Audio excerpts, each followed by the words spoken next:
How did you happen to come to Miami in the first place? Well, my stepfather died in Newark, New Jersey, and my mother was living in Knoxville, Tennessee. And after he died, well, I went up to the funeral, and we decided to come to Florida to live. And my mother suggested that she would like to buy a home in Miami, Florida. Well, in that block, the same block that we live in now at 1455, all the houses on that side, they had signed for sale. And, well, I just assumed that it was a white and colored section because I had rode by and seen in several sections of town where white and color was living in the same neighborhood. Did anybody sponsor your move into a white neighborhood? No, no one sponsored my move into this neighborhood. As I said before, we moved there because it was a reasonable price, and we liked the house, and we decided to get it. Did you have any idea that moving here would cause the trouble that it has? No, I didn't. In fact, if I knew that it would have started all this trouble, I never would have moved in there. We moved in there because we thought that sooner or later the neighbors were going to be moved from there, and it would be a all-colored section. Had you ever lived in Miami before this time? No, I never lived here before this time until we came here to live with my aunt.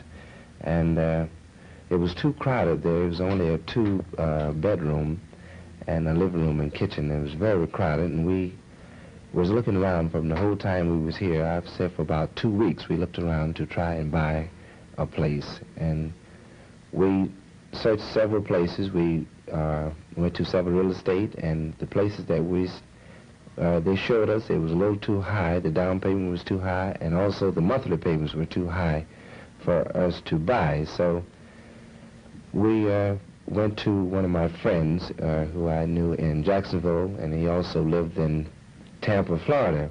He also bought a house on 55th Street, in the same block. Not the same block that we live in, but it was on the same street that we live in. And we met Mrs. Eric. It had taken me about 3 weeks before we got in touch with Mrs. Eric. And when I did, I asked her about this house that we live in now. And she came over one afternoon, and we went over, and I looked at the house, and I was very much pleased with it. Do you feel any fear for your future safety? No, I don't, because after all this have happened, and I think that the white authorities have gotten hold to it, I do believe that they are going to try and do as much as they possibly can to keep anything else from happening. What are your future plans? Well, my future plans is to stay in my house, to stay in Miami, and live there for the rest of my life with my family.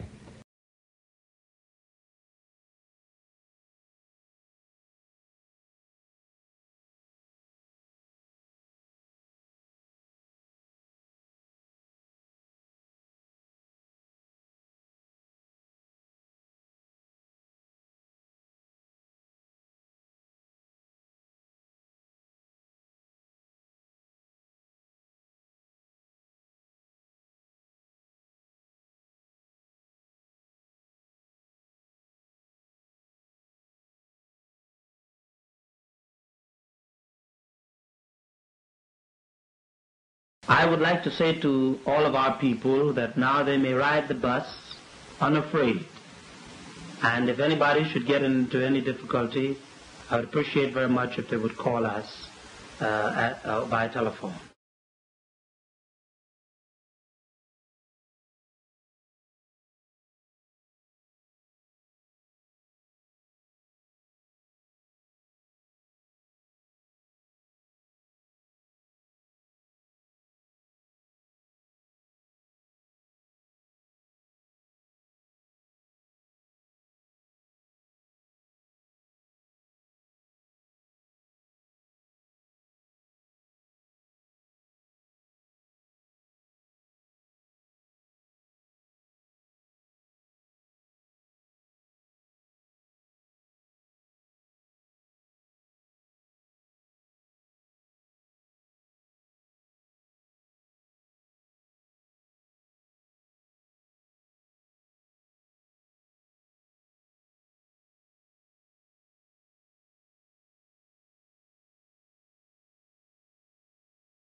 Dr. Brown, what do you hope to accomplish by this demonstration? We hope to eliminate racial discrimination in all public accommodations here in the city of Miami.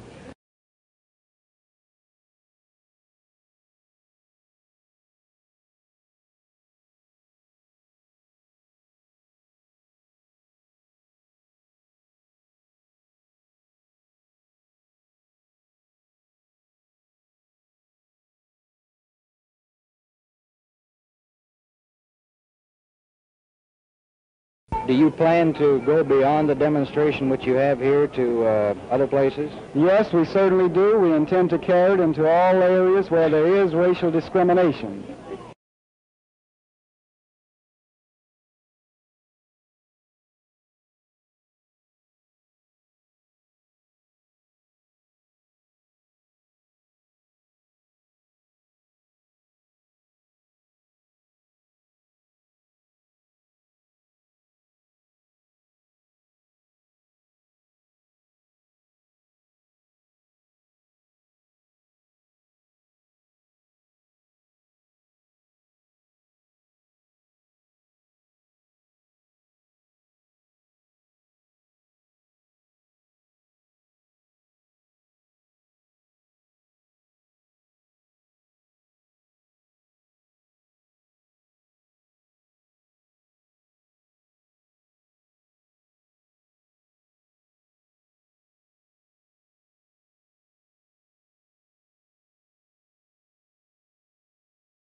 Back in the U.S., the Congress of Racial Equality began a concentrated effort to destroy segregation at the bus terminals of the South. One of the principal targets of the so-called Freedom Riders was Florida. While the groups didn't expect to find as much trouble in this state as in Mississippi and Alabama, still fresh in their minds were the fierce racial battles set off last year in Jacksonville, Florida. WCKT's Ben Silver was the only Miami television newsman to ride the Freedom buses all through North Florida. At most places, the riders met just token opposition and no violence. But in Tallahassee, attempts to desegregate the airport eating facility ended in failure and in the arrest of 13 Freedom Riders. WCKT's films of the incident were flown to Miami by charter plane, then flown from the airport to the station by helicopter, in time for the 6 o'clock newscast. It was a full 18-hour beat over our competitors. Swim-ins, like the Freedom Riders, also came to Florida. This particular assault came on the beaches of Fort Lauderdale. About 200 local Negroes participated in the swim-in. While some whites did leave the area, for the most part, little attention was paid to the visitors. Police standing by were not needed. Desegregation of South Florida's beaches came without incident or violence, and WCKT News cameras were there to record the event.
Well, I consider this ordinance will be a sign to the community that we're ready to accept the homosexual segment of our community into the mainstream of Dade County life.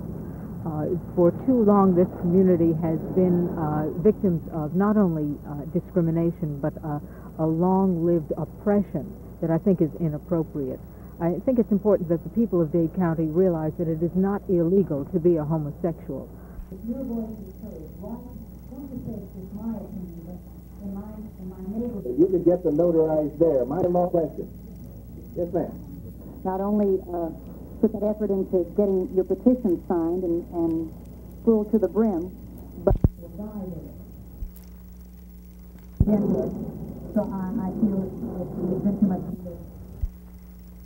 It destroys the dream that I have had since I was a child, a dream to have my own television series, to entertain and present wholesome subjects to my fellow Americans. This kind of wholesome entertainment that bothers, and their Hope and his troop and I provided American veterans in the jungles and throughout the world for 7 straight years, 7 straight Christmases away from my family. Because I dared to speak out for straight and normal America, because I dared to challenge the immoral influences of homosexual recruits we believe in, actors on the Metro Commission, I have had my career threat, had my First Amendment freedom of speech abridged.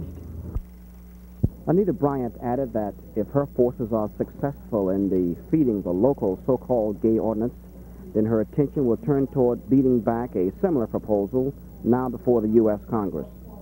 C.T. Taylor, Channel 4 News. The most convenient is you all bank someplace or another. Yes, ma'am. Yes. Had you actually signed the contract with this New York outfit? I had signed the pilot and to be afraid to stand for afraid of any retaliation.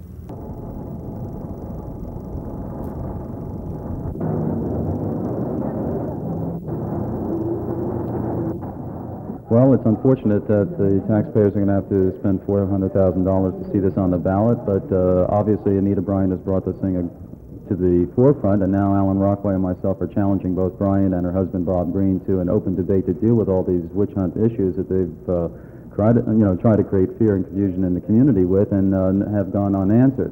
We feel that these issues are a camouflage for stopping the Equal Rights Amendment in the state of Florida. We also feel that the Republican Party leadership in Dade County is behind the Save Our Children movement, and we want to ask some questions about what's going on. So in essence, what we're doing here is demanding a debate of Bryant and Green to expose exactly all this kind of chaos that they're producing.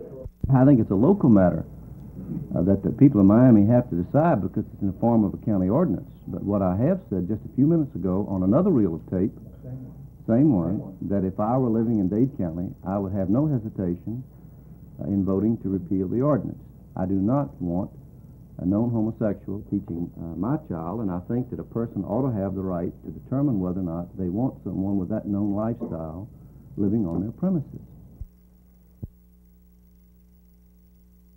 Well, I think the governor and I have a little bit different view of constitutional law. I'm a strict constructionist. I don't see anything in the Constitution that either the federal or state Constitution that denies gays the same rights as any other people. I think if you're going to start saying that the Constitution doesn't extend to gay people, then the next year maybe somebody's going to argue that the Constitution doesn't extend to people with red hair or blue eyes and things like that. I don't think there's any such provision in the Constitution. Now that you've gone public, aren't you worried that it's going to cost you your job? I think there's a very good possibility that I'll lose my job. I'm philosophical about it. I've worked very hard since I've been out of law school, and I think I deserve a rest. So if I lose my job, I'll be able to do a lot of things that I've been putting off for many years. Now, this last year endorsed exactly what's happening with the Metro ordinance. It's a conference asking for an end to discrimination. Thank you.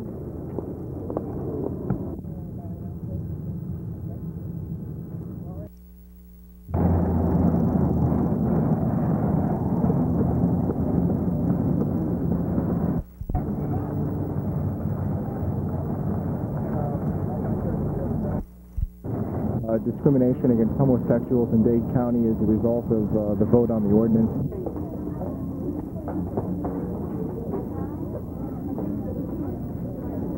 No, let's not.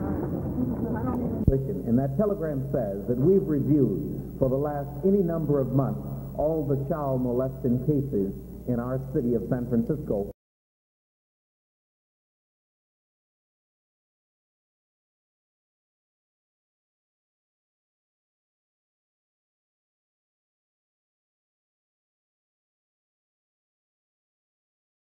No matter who you are, if you're a law-abiding, responsible American citizen, you're entitled to fair employment practices, fair housing practices, and public accommodations on an equal basis. All you're supposed to do is just conduct yourself properly. That's clearly the way it ought to be. And I'm here, frankly, to talk with my friends from the black community, to talk to my friends anywhere I can find friends, to say that there are some of us in other parts of the nation that recognize that this is a struggle that goes beyond the confines of Dade County.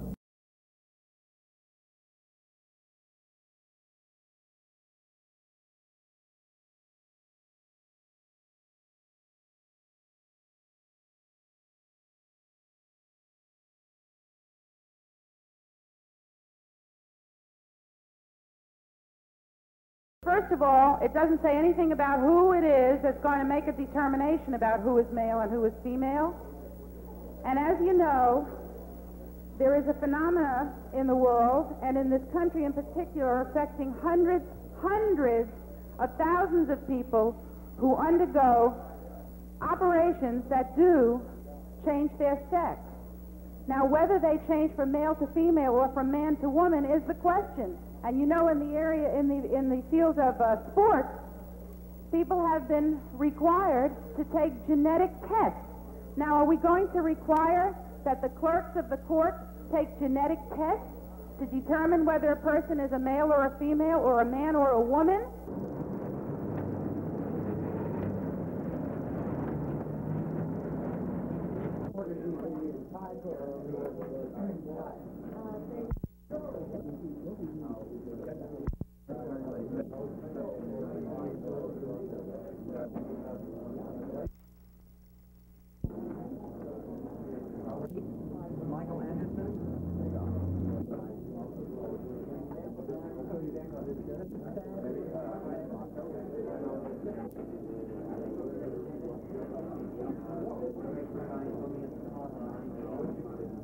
I feel in human rights, but I don't believe a piece of legislation on this issue is necessary. I'm planning, to tell you the truth, not to vote at all. I don't even think it should be an issue of whether or not I should vote for somebody else, but I think that if I was voting, I would be voting more for repeal. I think the way that both sides have handled the issue is very far right and very far left, and I'm somewhere in the middle. I'm for human rights, so I'm against the repeal. I have a son, an 8-month-old son, and I do not want him being taught by a homosexual. In my opinion, for any group to discriminate against any other group for any reason is immoral and infantile, and it ought to be illegal. Rather than political or race or religion, it's an emotional thing. And I don't feel that anything that has to do with emotion should be voted on.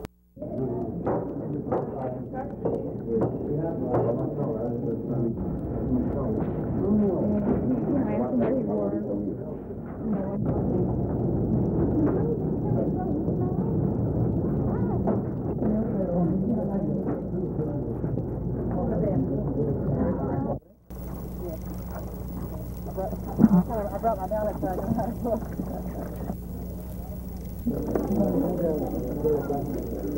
But there's nobody over there.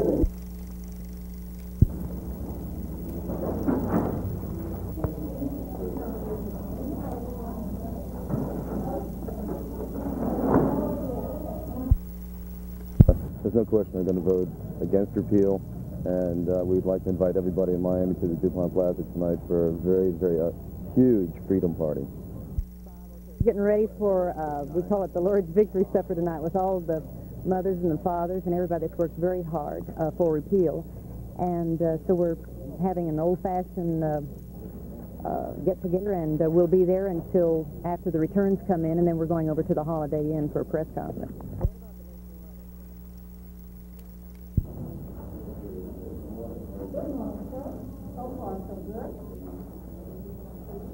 there's no question that we'll win. There's no way that we can lose, even in terms of the courts. It'd just be such a shame for Miami that's in such a history-making position not to have the people make this decision for the courts. It's never happened before. And I feel that the community is going to respond. Everywhere we've been, the people have been really very super with us.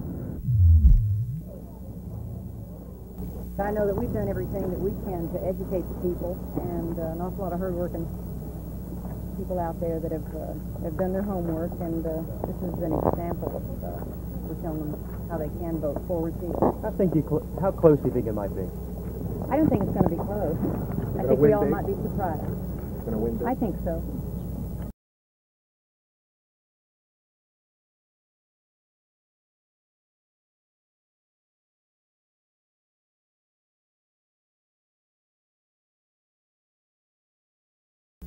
I do believe that it is a setback, and it's showing that the normal majority of Americans have had enough. We all believe in human rights, but we don't believe human rights that would corrupt our children, or for individuals to have special privileges that would go against the constitutional rights of normal America.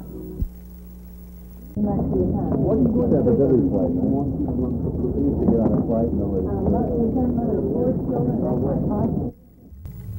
You say you've been invited to other communities. Can you tell us which communities and where you think you'll go first? Well, there have been individuals that can't speak for the communities, but they speak for a great many concerned citizens, like in Minneapolis and San Antonio, Texas. California provided, as I said earlier, about 45% of our support nationally, money and otherwise, and they're very concerned out there. Morning. How are you? Just fine. How are you? Good to see you. Feeling great. Right. How are you? I'm going to New York this weekend to meet with gay leaders from all over the country. Members of the Gay Rights National Lobby, the National Gay Task Force will be meeting there to plan the strategy for this attempt to get legislation passed. The people want to recall all the commissioners on the basis of one vote.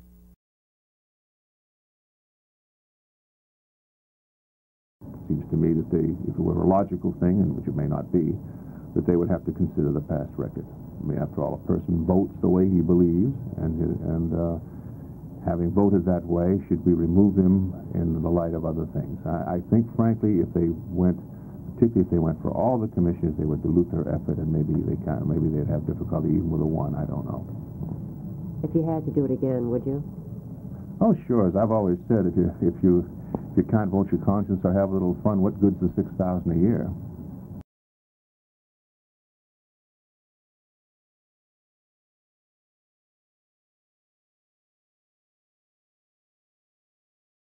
I was dismayed at the way the issue was dealt with in the community, but some of us were talking very, very clearly, and others were muddying the issue, on both sides, I might add. But we were discussing something that was rather taboo.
Did they search you when you were leaving the country? Yes.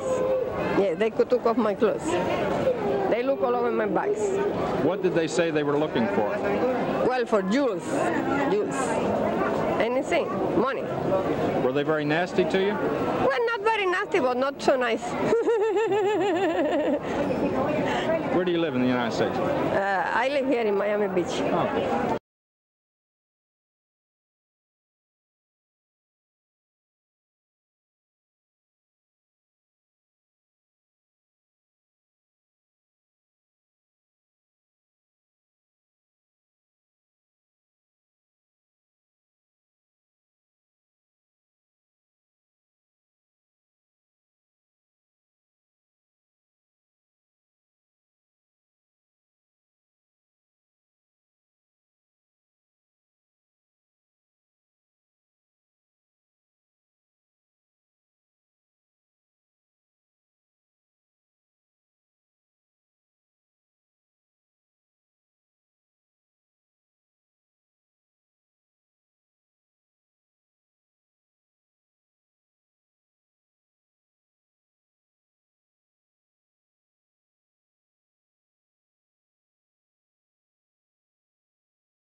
Haitians have been illegally migrating to the U.S. since the early 1930s.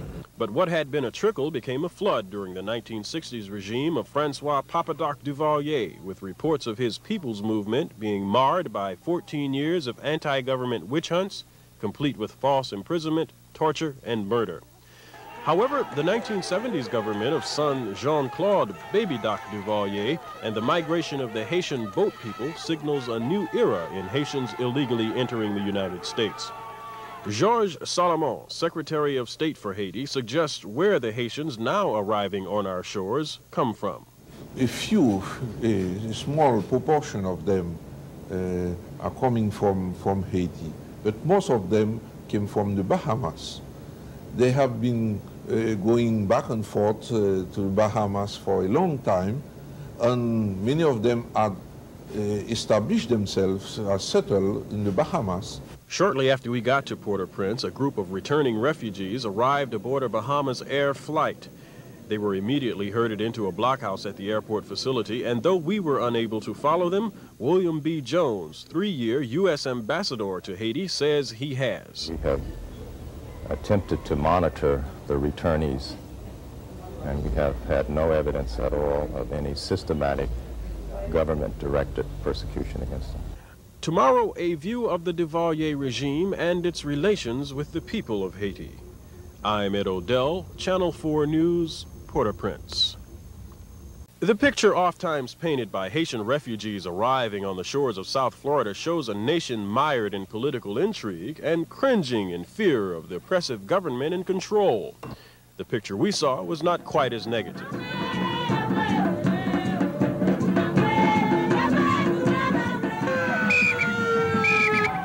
As President for Life Jean-Claude Duvalier and his mother Françoise, the First Lady of Haiti, emerged from their limousine, a portion of the estimated 100,000 who had for hours lined the primitively narrow, dusty road leading into Cape Haitian crushed in on them in hopes of touching the first family.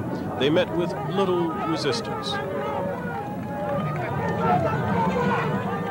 There were at least 5 separate military units on hand, armed to the teeth with a mixture of both ancient and modern weaponry, there to form a security force, negated by an impossible situation, but helped by a surprisingly orderly mass of people. I spoke with William B. Jones, U.S. ambassador to Haiti for the past 3 years. Jones says the picture we saw is an accurate one and that the people accept the Duvalier regime in spite of it being a dictatorship. It's a one-party system, there's no question about that. But I do not feel that it's a dictatorship in the classic sense as we know it. I think that the average person in Haiti has an opportunity to rise, and I think this is what's most important. That there are no barriers preventing other than education and poverty. But if that can be overcome, which is what we're trying to do, there are no barriers that prevent someone from rising in this country. Tomorrow we'll talk to Jean-Claude Baby Doc Duvalier, President for Life of Haiti. I'm Ed Odell, Channel 4 News, Cape Haitian.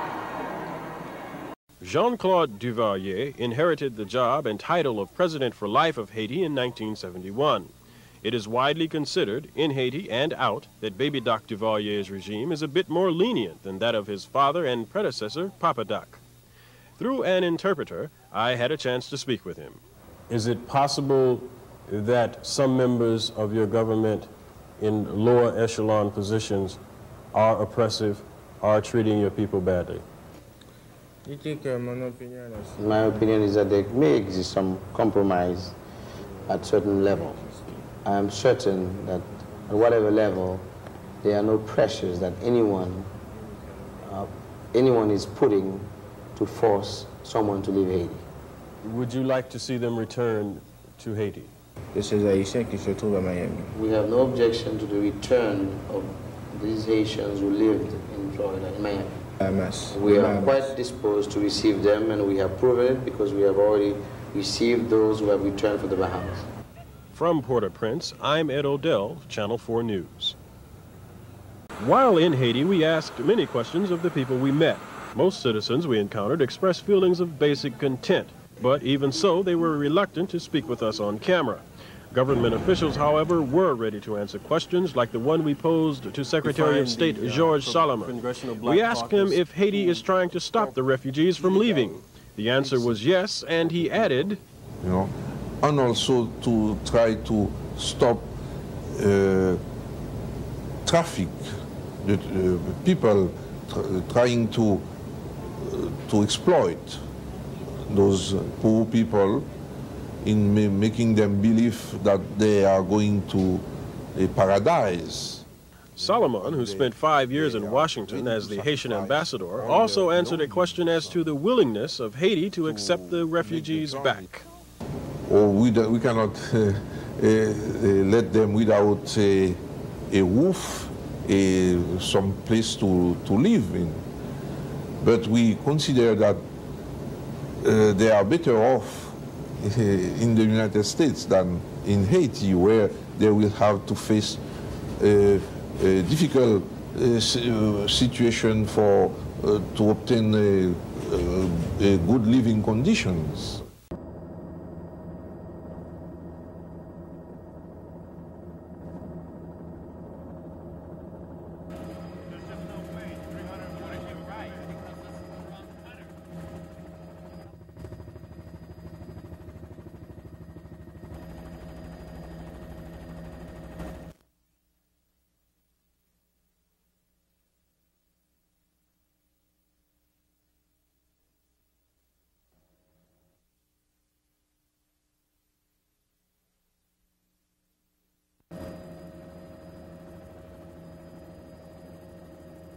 Why are so many Haitians coming to the U.S. right now? The repression in Haiti has intensified since the U.S. elections. Duvalier has cracked down on Haitian nationals who objected to him.